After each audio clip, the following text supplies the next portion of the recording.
ఆంధ్రప్రదేశ్ ప్రభుత్వం మరియు జాతీయ ప్రభుత్వం రెండూ కలిసి ప్రతిష్టాత్మకంగా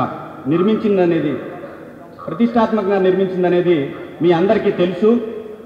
సో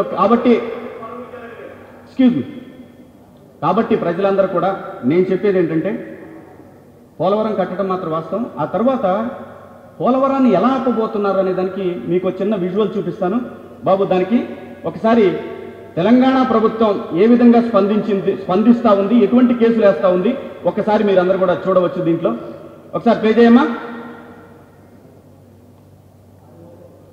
ప్రజలంటే అమాయకుల్లాగా ఉన్నారండి, అంతే.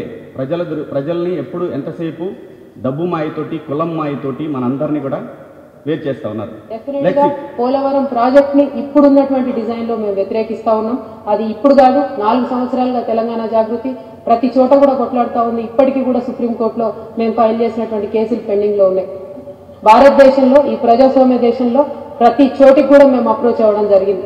రాష్ట్రపతిని కలవడం జరిగింది, గవర్నర్ని కలవడం జరిగింది, కేంద్ర మంత్రులందరినీ కలవడం జరిగింది. అంతేకాకుండా సుప్రీంకోర్టుకు, హైకోర్టుకు కూడా వెళ్ళడం జరిగింది. డెఫినెట్ గా పోలవరం ప్రాజెక్ట్ ని ఇప్పుడున్నటువంటి డిజైన్ లో మేము వ్యతిరేకిస్తా ఉన్నాం.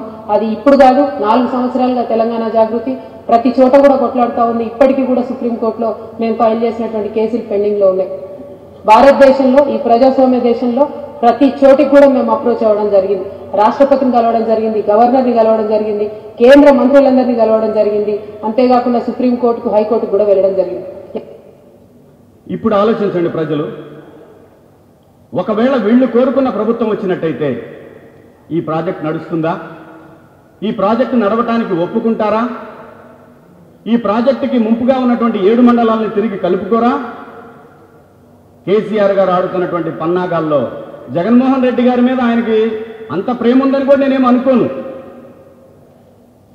ఒక పులిని నమ్మి మనం దాని మీద స్వారీ చేయడం ఎటువంటిదో అటువంటిది కేసీఆర్ గారితో స్నేహం అనేది తెలుసుకుంటే మంచిది.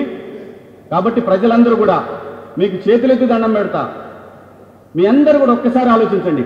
పోలవరం అనేది ప్రతి తెలుగు పెరట్ని, ప్రతి ఆంధ్ర, రాయలసీమలో అన్ని పెరట్లు తడిపేటటువంటి ఒక గొప్ప ప్రాజెక్టు.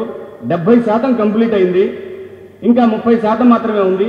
అందులో కూడా ఎర్త్ డ్యామ్ మొత్తం కూడా 80% కంప్లీట్ అయింది, 20%. రేపు మేకి గ్రావిటీ ద్వారా నీళ్లు వస్తాయంటే నేను చెప్తున్నాను, ఖచ్చితంగా వచ్చి తీరుతాయి.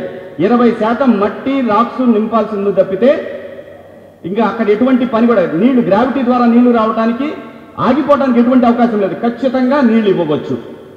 ప్రజలు ఆలోచించండి.